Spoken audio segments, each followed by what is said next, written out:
It started out, I kind of just got bored with typical going to the gym and just the same routines. I felt like I was hitting a plateau. My roommate at the time was really big into rock climbing, so I was like, yeah, I'll go with him one day, and I liked it. And all while that's going on, we would always watch episodes of American Ninja Warrior, and just kind of piqued my interest. I was like, oh, that'd be cool to see, and so I Googled it, and there was one that was like 45 minutes away.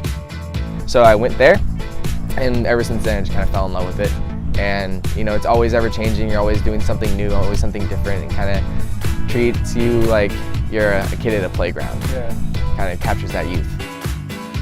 It's something that, you know, is constantly challenging you mentally, while adding that fun aspect to it, because when you're approaching an obstacle, you have to figure out what's the quickest way you're going to be able to do it, what's the best technique, and it's like a math problem when you're looking at something. You're like, well, if I do it this way, my body's going to go the complete opposite than what I'm wanting to do. You have to take into considerations if you're jumping to something that's like the UFO shape, if you hit it the wrong way, you're going to start spinning around. So just like preparing by looking at the obstacle and just seeing how you can get through it in the most effective way.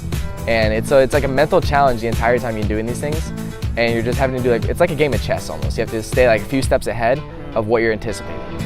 So I think that's what keeps it fun.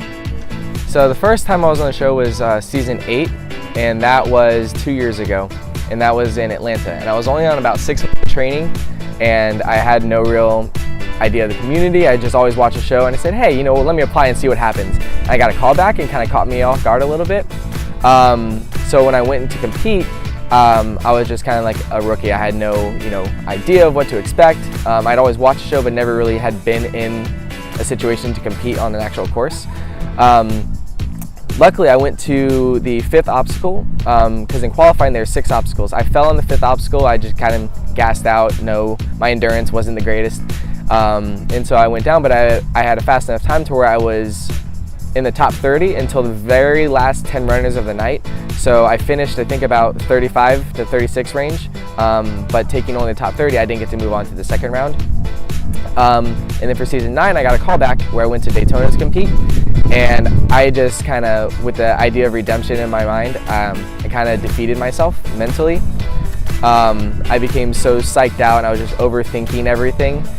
It just completely killed any training, any motivation. All my mental game was completely thrown off, and I fell on the 3rd obstacle because I psyched myself out. It was basically jumping from a trampoline to what's called a wing nut, and just the idea of looking at the trampoline terrified me, and that's not something that typically happens.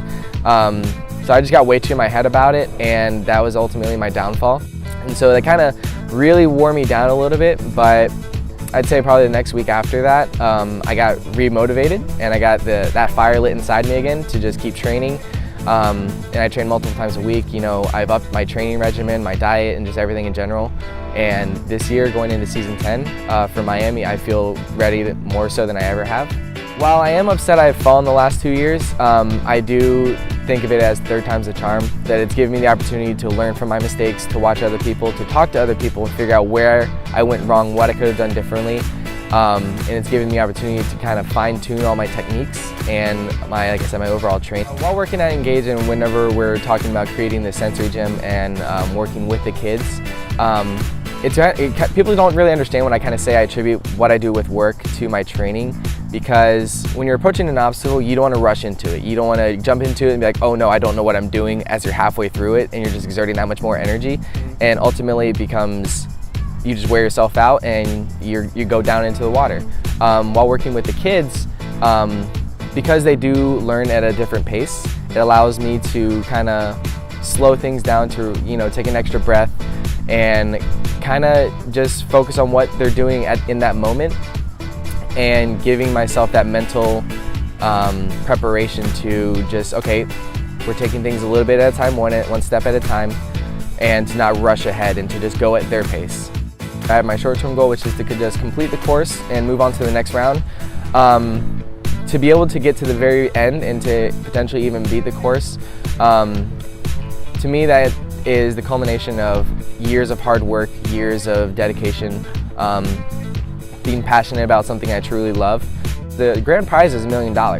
If I'm able to get $1 million, one of the first things I want to do is create, either add to the sensory gym that we're implementing or build an even bigger one. Because while it is fun for me to, do these obstacles and compete, I also see the benefit for not only the kids we service, but kids in general and other adults that might, be averse to the gym because there's the stigma that people are always staring at you and judging you, and creating a fun environment to make working out more fun. Because I see whenever the kids play on the obstacles, it's something that can generalize across multiple aspects of their life, hand-eye coordination, social skills, self-confidence, and just make it an environment that is very welcoming to people of all backgrounds. And so that's something that really motivates me to kind of push my training, because it gives me that opportunity to change other people's lives the way they have affected mine.